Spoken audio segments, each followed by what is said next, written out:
Hey, have you guys heard? YouTubers make anime now! They have for quite a while. Often animators will get their foot in the door by uploading shorter animations to YouTube, Nico Nico, and other websites in order to showcase their talent, and sometimes they get jobs at wider studios and go on to do bigger things. Take Hiroyasu Ishida, for example, who's one of the key directors at Studio Colorido, having started with indie short films uploaded to the internet about a decade earlier. But ignore that, because now YouTubers are making anime without having to do any of the animation! That makes it sound much less impressive than it actually is. Okay, let me put it this way. Studio Daisy just made an anime called Baan, The Boundary of Adulthood. It's only 20 minutes long, and I'm assuming it's being pushed into the YouTube feeds of anyone who's vaguely given anime a sideways glance, so you've probably already seen it. However, if you haven't seen it, don't worry, because I'm going to be incredibly vague to avoid spoilers. Essentially, it's this, but instead of this, it's this with a hefty sprinkling of this. Then after this and this, some of this happens, and then this, and this, and in the end it's kinda this. In fact, it's quite this. It's really this. Baan is an anime that a lot of love went into, and hopefully will get more and more people interested in watching anime original shorts who hadn't previously checked them out. However, the reason everyone's talking about Baan is down to the writer of that short film,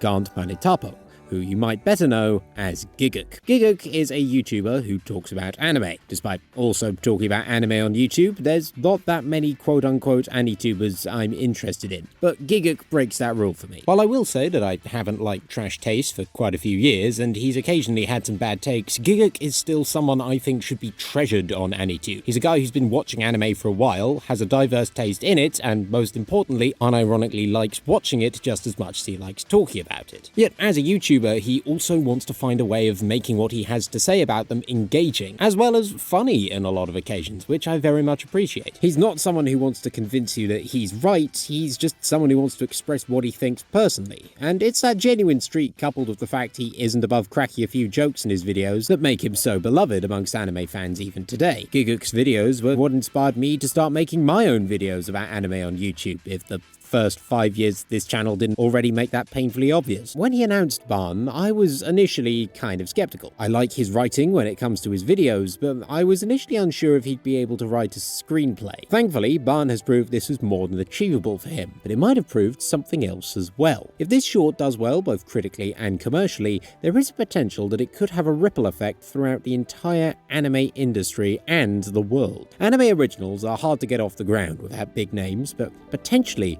Baan could show people that non-anime industry figures from places like YouTube still have the ability to devote themselves to creating anime loved in Japan and beyond. Bold, creative, and insanely underappreciated individuals on YouTube, such as myself. Baan is great, good job, but I've got an idea that's gonna blow it out the water. I don't just think you're going to like this anime idea, you're going to proclaim that it will save the entire medium, and that's putting it humbly. In the future, they will call this anime that I'm going to pitch to you Mason Williams, because not only will it be a classic, but it will also be straight gas. But before I drop that bombshell on you, I think it's worth analysing the current state of YouTuber anime. Since Baan is not the first time something like this has happened, there's a few other projects I want to talk about that could potentially give me insight on how to turn my perfect anime idea into a reality. For you see, Baan might be a step into the unknown, but it isn't unprecedented, because 9 years ago we got... Part of the reason I feel so comfortable glazing Baan is because I know it isn't spur-of-the-moment hype making me do it. Many were gassing up Porter Robinson's anime short film Shelter for much the same reasons when it came out 9 years ago, and it's hard not to note the similarities between the two. Not only did Giguk directly reference it when announcing the project, but both are anime short films that were collaborations between a Japanese studio and a non-Japanese creator with titles that reference a place where you find comfort. Both are also about leaving home, and both also have a protagonist called Rin, which is a name that was coincidentally rather sentimental to one of the main staff members. However, having gone back and rewatched Shelter plenty of times since it first came out, I can say that even years after the hype has dissipated, it still holds up. And I trust we're going to be saying the same of Baan in the near future as well. While Porter Robinson is by no means a YouTuber, he's a wildly successful EDM artist, the short film was dropped on his YouTube channel, and that's the main way people watched it. And watch it they did, with it amassing almost 100 million views at time of speaking, and people still remembering it fondly. Yet it seems sort of bizarre to think that it even happened in the first place. Porter Robinson had this idea for Shelter Cooking back in 2015, and because of his affection for Anohana, he wanted to work with A1 Pictures, who Crunchyroll then contacted and they agreed. What strings Crunchyroll pulled is beyond me, but Porter Robinson did not take this for granted, flying out to Tokyo 4 times over the following year to get it created. Despite all the other series that A1 Pictures were working on at the time, the studio didn't treat Shelter like a side project, since every frame of that film is weeb wallpaper material, and that includes the frames that don't have an anime girl in them, which should indicate how much gas they were cooking with here. No one involved with Shelter was not giving 100% to this short film, and that's something that I really like to see. It seems like a bit of a moot point, you gotta put in a bit of devotion, but to take pride in working on just 6 minutes of animation as opposed to a 24-minute episode is admirable and a heavy part of the recipe for success. The team were not being motivated by devotion to the source material or the possibility that they're going to get a continuation, but instead they got their heads down because Shelter was going to be a one and done. In the 9 years since it dropped, we've never heard anything else out of the story told in that short film. Porter Robinson mused that if given infinite money he'd consider another short or even a series, but that was a long time ago, and he's since moved on to other projects. I've seen a popular fan theory being bandied around that Rin and the Sad Machine at the center of Sad Machine are the same person, which, if true, would be really fucking depressing. But despite all the appetite there is for it, there has never been any kind of sequel or something else to expand upon Shelter, and I'm kinda glad. In this era of everything getting a multiverse, Porter Robinson and A1 Pictures were happy to give their all to this short film, refuse to elaborate further, and then leave. And whether you believe that it could stand as part of a wider series is up to you. So let me just write that down. That could be useful later. So Porter Robinson might not be considered a YouTuber, so you might be able to say that Shelter isn't a YouTube anime. Well, that makes things a little hard, because the next YouTuber anime I'm going to talk about isn't technically an anime. I'm talking about Ota-chan. The animation wasn't handled by a big Japanese studio, but instead by smaller internet anime groups, one of which seems to be based in LA and the other is run from Verona with talent all over the world, although a lot of that talent has worked on actual anime series. I hate to be that guy, but by my definition, Ota-chan is anime-styled instead of being an anime. This might sound harsh, but don't let that detract from the fact that Ota-chan is incredibly well animated, and just well made in general. Prominent anime YouTuber Otaku Versus made this series in order to bring channel mascot and fully auto girl failure Ota-chan to life. While not technically an anime, the show looks and is treated like one. They're fully animated serialized adventures that even have a Japanese dub in some cases. So that's why I feel I should at least give it a mention, especially because it does something unique about how to implement a YouTuber's vision into an anime. If you know anything about Ota-chan before this series came out, you'll know that she's the perfect vehicle for Otaku Versus' classic mix of anime in-jokes and darker humor, but never overdoing it, something that the series did even better than her previous appearances. Ota-chan might drop more Fs than a Twitch chat reacting to the Battle of Verdun, but it's never done for the sake of being edgy. All of this is done in the name of characterizing her. The variety of angles that jokes are approached from means that they never grow predictable, and there are still some that I'm thinking about to this day, albeit for slightly different reasons. Okay, so tangent, there's a news report in the second episode. The newsreader is voiced by Internet Historian, which on its own, very nice, we love to see it. However, the report itself is on the death of a cute anime girl, classic Ota-chan joke, basis in anime combined with hideous violence and dialogue that ups the absurdity. Good job, don't mind if I steal it. However, the picture of this dead anime girl looks mysteriously like Senzawa. This video came out in May 2020, 4 months before a certain reveal. It was likely in production for at least a month beforehand, so riddle me this.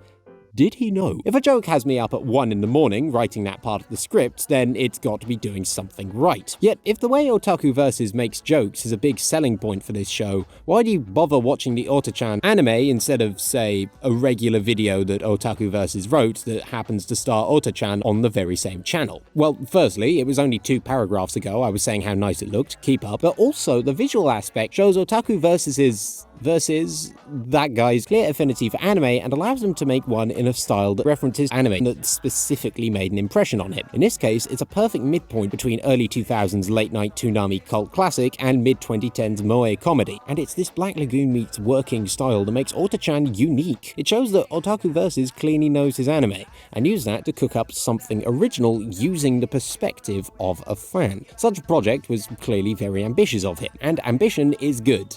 to a point. There is a way to overdo it, and a good example of this is an anime series that just aired and is also based on a YouTuber, or rather YouTubers, plural. Kamitsubaki City Under Construction. This is an anime that stars an actual set of VTubers who are part of a virtual phenomenon. Which virtual phenomenon is this group? Sorry, let me do that again. Virtual which phenomenon is this group? You may know one of its members, Kath. If you don't know her, she's really impressive. As in, made hit songs at age 14 kind of impressive. As in, the first YouTuber to ever play Budokan kind of impressive. As in, was asked to make a song by Jim Beam to perform at their concert only a month after she was legally allowed to start drinking kind of impressive. The anime that she's in, though, is not quite as impressive. There are a handful of compliments I can give Kamitsubaki City Under Construction. The music production is great, as is to be expected of all the musical talent involved. And I also give props to the show for not refusing to show blood. The show really goes for the throat when it comes to showing violence.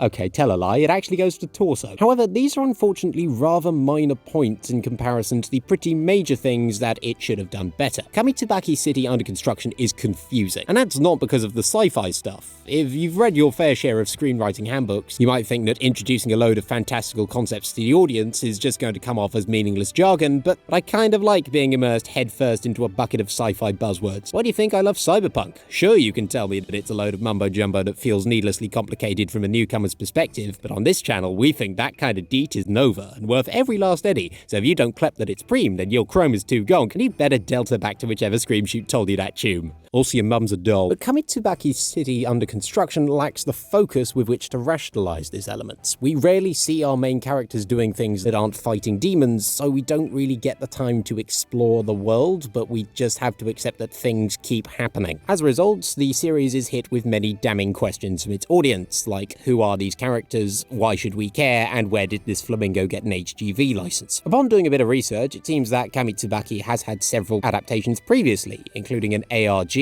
songs, and a tabletop game. All of this included lore that was being contributed by musicians, writers, and even fans. This is really impressive within the context of those previous mediums, but for an anime, the lore is stretched too thin to form a decent story foundation. Hang on, pink-haired magical girl. Confidant animal might be planning some shady shit in order to harvest energy from the magical girls. A lot of the characters just show up out of nowhere because they're in the gacha game. Fuck it, close enough. Welcome back, Magia Record. I think it's a little rude to try and compare a 12-episode series that I dropped after 3 episodes to shorter projects, but since this is an anime made in collaboration with YouTubers, I think it's worth looking at how it teaches an important lesson. Remember that anime is primarily a storytelling medium. When a story is not focused on, the whole anime has no focus. I think the setup of the world and the witch's place within it was a good start. Despite having been done quite a bit, I think that mature takes on Mahou shoujos are interesting. In fact, a story about an enforcer unraveling a conspiracy about the place they live in is something I'd like to use in my anime. However, Kamitsubaki City Under Construction feels like the world came first and the story had to suffer as a result. As nice as an expansive world is, nothing's going to top a story that can truly resonate with people.